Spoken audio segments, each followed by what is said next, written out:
On December 17, 1903, a telegram was sent from the Kitty Hawk weather station to Dayton, Ohio. It read, "Success.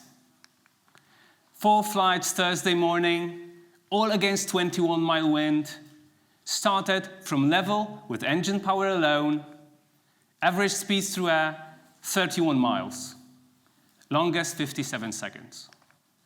Informed press, and most importantly, home for Christmas." This is the picture of the actual telegram I took a couple of weeks ago in Washington, D.C. at the National Air and Space Museum. And if you look down, there's a signature. The telegram is signed by Orville Wright, the brother of Wilbur Wright of the Wright Brothers, the inventors of the first airplane. How did they do that? How did the two formerly uneducated people from Dayton, Ohio, stumble upon the greatest breakthrough, one of the greatest breakthroughs in human history? What are the lessons that we can draw from that? What did the Wright brothers do right? Excuse my pun. So before I address this question, let me ask you two others. So the first one is, how many of you would like to change the world? Please raise your hands. Okay. I have another one. How many of you would like everyone in the world to be happy? Raise your hands. Okay, a lot of optimists in the audience. So, I have some good news and bad news. Okay, the bad news is, despite what your mom told you, it is literally impossible to make everyone in the world happy, and I'm really sorry about that. But I have some good news. The good news is that you can actually change the world. For more than a decade right now, I've been studying leaders, teams, and cultures, figuring out what makes them perform well. And I'm here today to convince you that you actually need just 2 things to change the world. To change the world, you only need to get 2 things right. You need to examine what's possible and do what's necessary. And I know it sounds simple, simplistic even, but these 2 principles are behind the greatest achievements in humankind. These 2 principles got us to the moon and back.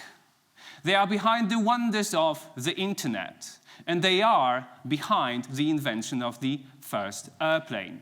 In all of these cases, a group of people, an organization got together and explored the possibilities that went beyond what had been thought as possible in their times. And they relentlessly pursued the right solution and worked hard to achieve that. Explore what's possible and do what's necessary. In social science of innovation, we call these 2 principles exploration and exploitation. Exploration involves creativity, flexibility, experimentation, and risk-taking. Exploitation, on the other hand, involves implementation, structure, production, and efficiency. So think about exploration as the green light phase of the brainstorming exercise, when you come up with a lot of ideas, a lot of associations, ideas are just popping up in your mind. But think about exploitation as the red light phase of the brainstorming exercise, when you zoom in on a single solution and try to make it a reality. So think about exploration as when Steve Jobs got an idea for an iPhone. But think about exploitation as a moment in which a group of artists, designers, and engineers actually made it a viable product. So exploration and exploitation are 2 wings on which the human creative spirit flies. It's really hard to fly with one of the wings weakened. It's even impossible if one of them is broken. Only if you can strike the balance can your spirit reach the stratosphere. But there's a challenge. There's a caveat. You see, if it's that simple, why aren't so many people doing that? Well, because there's a trade-off between exploration and exploitation. And I think you can all sympathize. With your head in the clouds, when you're creative, it's really hard to think about delivering stuff, doing menial stuff that is necessary. And when you're focusing on menial stuff, it's really hard to get your head in the clouds. And I can illustrate that with a story. A couple of years ago, Kathleen Voss invited a group of people into her lab, and she divided them into 2 rooms. One of them was untidy, and the other one was tidy. So they spent some time in the rooms working on some stuff, and after that, there was a substantial difference between the 2 groups. You see, the group that worked in an untidy room was higher on creativity. They were more likely to choose innovative products when offered the option, but at the same time, they have less healthier choices when they chose snacks, and they were less likely to give to charity. So it seems that just working in an untidy room made them more creative, but people who worked in tidy rooms were more self-controlling. And here's the challenge. We can't work in rooms that are both tidy and untidy at the same time. But all of us would like to be both creative and high on self-control. And we can see that on the cultural level as well.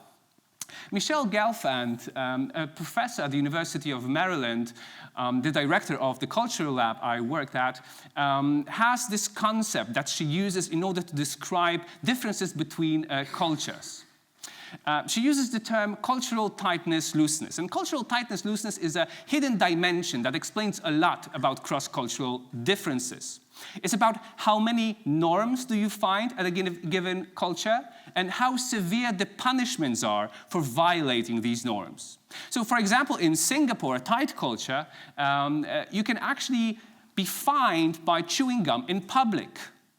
But if you travel to Amsterdam, not only can you chew gum in public, you can drink beer in public, and you can supplement that with a joint without any serious fears of repercussions.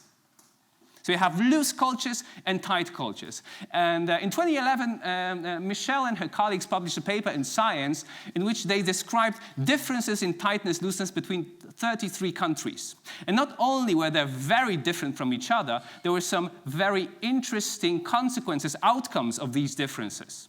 So, for example, tight cultures are lower on obesity rates. They're also lower on crime rates. And by some ingenious experiments, she was able to say that tight cultures are nicer to each other. People who live in tight cultures are nicer to each other. On the flip side, loose cultures are more creative, more cosmopolitan, and more open to others. So you can compare tight cultures to tidy rooms and loose cultures to untidy rooms. So if it's impossible to have a room that's both tidy and untidy, is it possible to have a culture that is both tight and loose? And what is the consequence for innovation in a culture like that? And this is actually the question that me and my colleagues, Virginia Choi and Michele Gelfand, are working on right now. And we have some preliminary results, and it seems that although tight cultures are quite high on infrastructure, on delivery, and loose cultures are high on creativity, it is actually the ones that hit the sweet spot that are highest on innovation. Nations like the UK, United States, Germany, that are somewhere in the middle, that they balanced tightness and looseness, are also the highest on innovation. So what does that mean for us? What does that mean to us who want to change the world? Well, I believe it's useful to come back to the original story of the Wright brothers, because I do believe that they unlocked a formula for changing the world with exploration and exploitation. So there are 3 lessons, I believe, that we can draw from the experience of the Wright brothers. First, maintain balance. When exploring what's possible and doing what's necessary, the first solution to the trade-off came to them naturally. Because you see, Wilbur and Orville Wright, although we usually think about them as one thing, the Wright brothers, were actually different people, with completely different personalities and skill sets.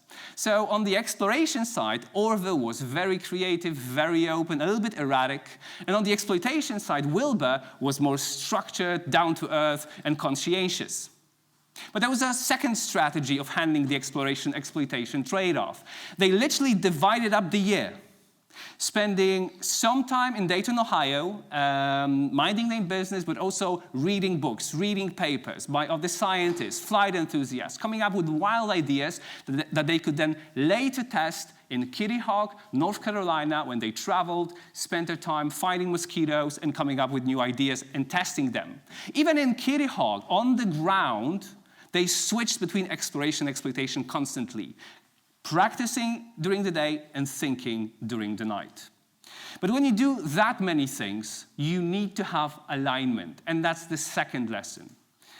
The Wright brothers, no matter how different the things were that they worked on, always stayed focused. The Wright brothers biographer called it the unity of purpose.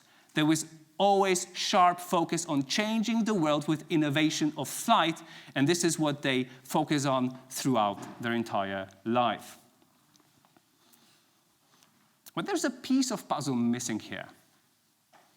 Exploration and exploitation does not happen in social vacuum. It always happens at a room or in a culture. And this is what the Wright brothers were really good at. They leveraged the culture that they were born into. Once, Wilbur was asked by one of his friends, describe the recipe for success. Like, what is behind the success of the Wright brothers? And he said, well, if I were to give an advice to a person, and I'm just paraphrasing, I would say two things. Choose your father and mother carefully, and then start your life in Ohio. And of course, he was joking, but at the same time, there is some deep truth there. Because the Wright brothers were born into the Wright family, who was encouraging their daughters and sons to be curious. They had this passion for curiosity that the biographer describes quite in detail. But also they were born in Ohio. And, you know, I spent a semester in Ohio, and when I'm thinking about Ohio, innovation isn't the first thing that comes to my mind. But at the time of the Wright brothers, Ohio was like brimming with creativity and innovation. Actually, Dayton at that time had the highest rate of patents per capita. It was a culture that delivered both looseness, because a lot of new intellectual movements were there, but also it provided infrastructure and structure that allowed for innovation to happen. So if you ask me, it is not only that the individual brothers did not invent the plane. I would also argue that it is not the Wright brothers that invented the plane. It is Dayton, Ohio, and the Wright family that invented the first plane.